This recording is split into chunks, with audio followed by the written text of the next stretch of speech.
친애하는 국민 여러분, 저는 북한 공산 세력의 위협으로부터 자유 대한민국을 수호하고 우리 국민의 자유와 행복을 약탈하고 있는 파렴치한 종북 반국가 세력들을 일거에 척결하고 자유 헌정 질서를 지키기 위해 비상계엄을 선포합니다. 네, 방금 장면 여러분들은 다 아실 법한 장면이죠. 한밤중의 해프닝이라고 보기 어려운 비상계엄령이었습니다. 그렇게 한국은 6월 조기 대선을 통해 이재명 대통령이 당선되었고 취임사에서 분열의 정치를 끝낸 대통령이 될 것이라고 공언하였습니다. 취임한 지 100일이 지났죠. 분열의 정치를 끝내고 있는지는 아직 임기가 끝나지 않았기 때문에 말을 아끼도록 하겠습니다. 이러한 상황 속에서 나온 이야기 중 하나가 개헌이죠. 물론 개헌의 목소리는 그전부터 있긴 했습니다만 계엄 사태로 인해 개헌의 목소리가 더 커졌죠. 4년 연임제 및 결선 투표제 도입, 대통령 거부권 제한, 비상명령 및 계엄 선포 시 국회 통제권 강화 등 권력구조 개편을 중심으로 개헌 논의를 하겠다고 발표했습니다. 개헌에 대해 반대하는 것은 아닙니다만 우리 시민사회에서 민주주의의 방향성에 대해 충분히 논의가 되었느냐라고 보았을 때 아직 논의가 충분해 보이진 않아 보입니다. 이는 계엄이라는 큰 사건의 반동으로 나온 화두이기에 급박하게 진행된 것이 아닌가 생각이 듭니다. 특히 다음 여론조사를 살펴보면 2025년 1월에 실시된 여론조사인데 현행 5년 단임제 대통령제를 바꾸기 위한 헌법의 개정, 즉 개헌에 대해 어떻게 생각하십니까? 라는 질문에 절반의 국민들이 개헌이 필요하나 충분한 시간을 가져야 한다고 답하였습니다. 게다가 이는 보수건, 진보건 거의 비슷한 결과가 나왔기 때문에 어느 정도 유의미한 결과라고 보여집니다. 아직 시민사회에서는 민주주의의 방향성에 대해 충분한 논의가 이루어지지 않은 것으로 보여집니다. 따라서 이번 영상을 통해서 여러분들과 함께 한국의 민주주의의 방향성에 대해서 함께 고찰해 보고자 합니다. 한국의 민주주의는 어떠한 방향으로 나아가야 할까요? 이를 설명하기 위해 다음 연구를 참고하였습니다. 레이프하트의 민주주의의 유형이라는 저서로 한국어 번역본으로도 존재합니다. 여러분들도 시간이 되신다면 한 번씩 읽어보시는 것을 추천드립니다. 우선 민주주의가 무엇일까요? 링컨 대통령께서 민주주의는 인민에 의한 정부일 뿐만 아니라 인민을 위한 정부라고 규정하였죠. 즉, 민주주의는 인민의 선호에 순응하는 정부라는 것입니다. 하지만 연구에서는 민주주의를 다음과 같이 규정하는 데 대해 근본적인 문제를 제기합니다. 인민의 선호에 따라 합의하지 않고 선호가 분산될 때 통치자는 누구이며 정부는 누구의 이익에 반응해야 하는가는 것이죠. 그래서 이를 해결하기 위해서 우리는 다수결 원칙이라는 틀에서 살고 있죠. 소수에 순응하는 것보다 다수에 순응하는 것이 인민의 선호에 순응한다는 민주주의에 근접하기 때문입니다.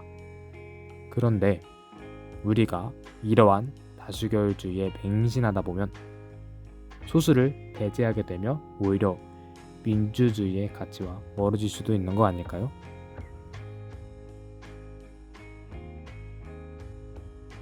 이 딜레마에 대해 대안이 되는 모델로 합의 모델을 제시합니다. 다수결주의에서 말했던 다수의 지배가 소수의 지배보다 낫다는 것을 무시하는 것이 아니라 이는 최소한의 필요 조건이며 의사결정을 하는 협소한 다수를 충족시키는 것 대신에 다수의 규모를 최대화하는 것을 추구합니다. 쉽게 말하자면 가능한 많은 사람들이 의사결정 과정에 참여할 수 있도록 하자는 것이죠.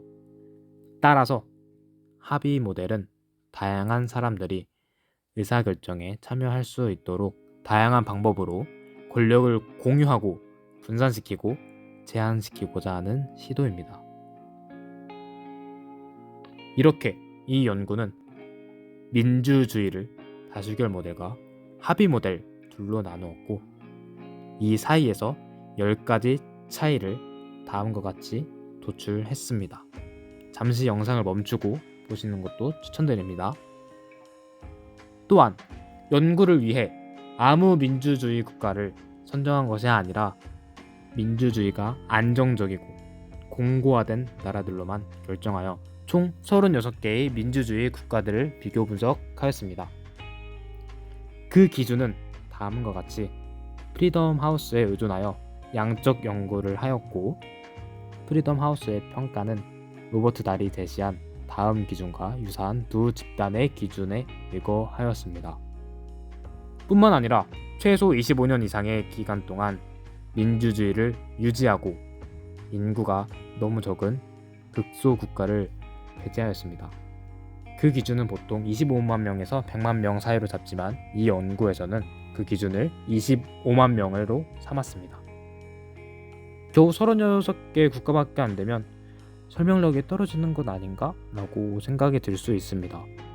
그러나 민주주의 유지 기간을 10년으로 줄이면 25개의 국가를 더 추가할 수 있게 되는데, 그렇게 되면 61개의 민주주의 국가는 총합 25억 명 이상의 인구가 되며, 기존의 36개 민주주의 국가들은 이에 85%를 차지하게 되기 때문에 일리가 아예 없다고 볼 순 없겠죠. 이를 통해 연구한 결과 합의 민주주의는 특히 소수 집단과 소수의 이익을 대표하는 것과 인민들과 그들의 이익을 더 포괄적으로 대표하는데 더 나으며, 합의 민주주의가 다수결 민주주의보다 더 자유롭고 온화한 유형의 민주주의인 경향인 것을 보여줍니다.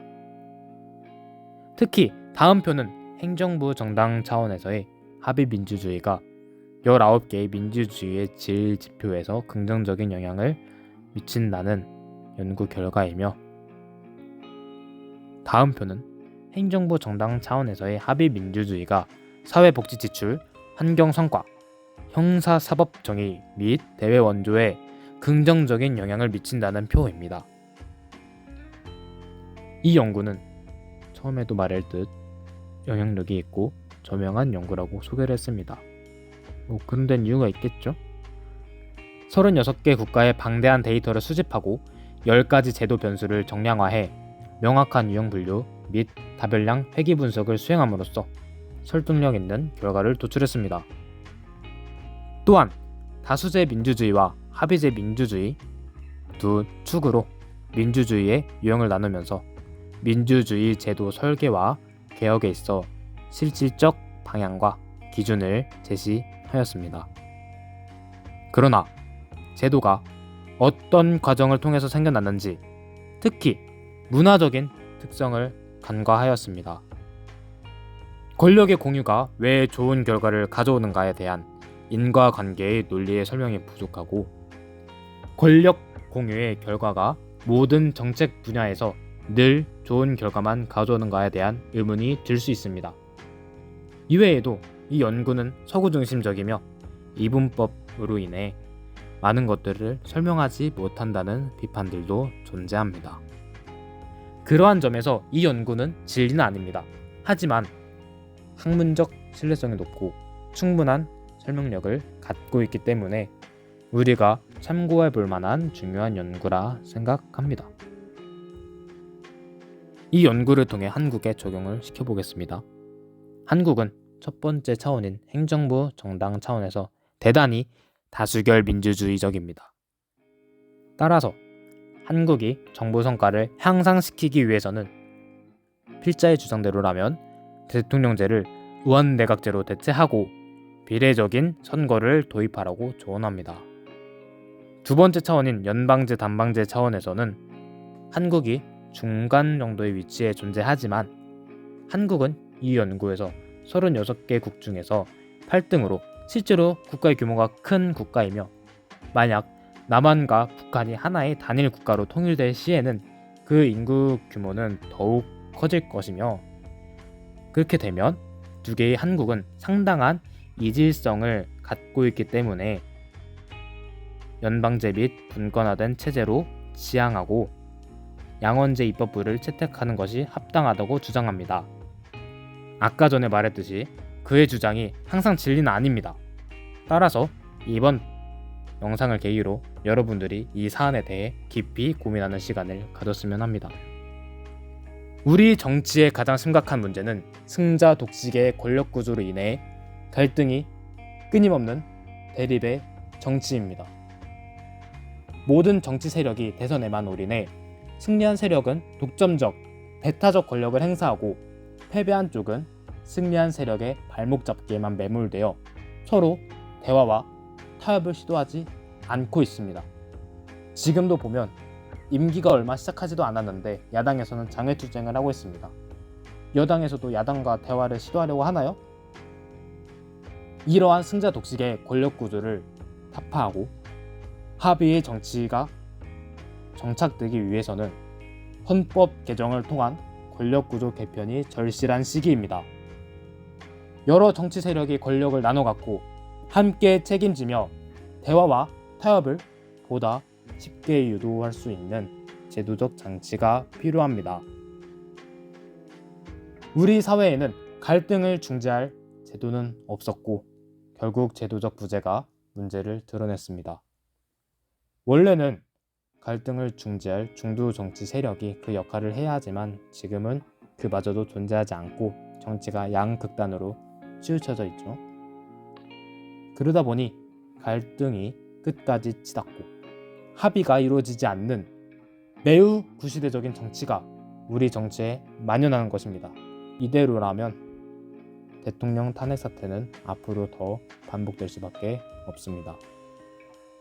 매번 개헌 이야기가 나오고 정작 개헌이 이루어지지 않은 경험이 많았습니다. 개헌이 되면 물론 좋겠지만 개헌이 되지 않더라도 제도적으로라도 보완하여 개선되길 희망합니다. 영상 마치겠습니다. 감사합니다. 구독과 좋아요, 알림 설정 부탁드립니다.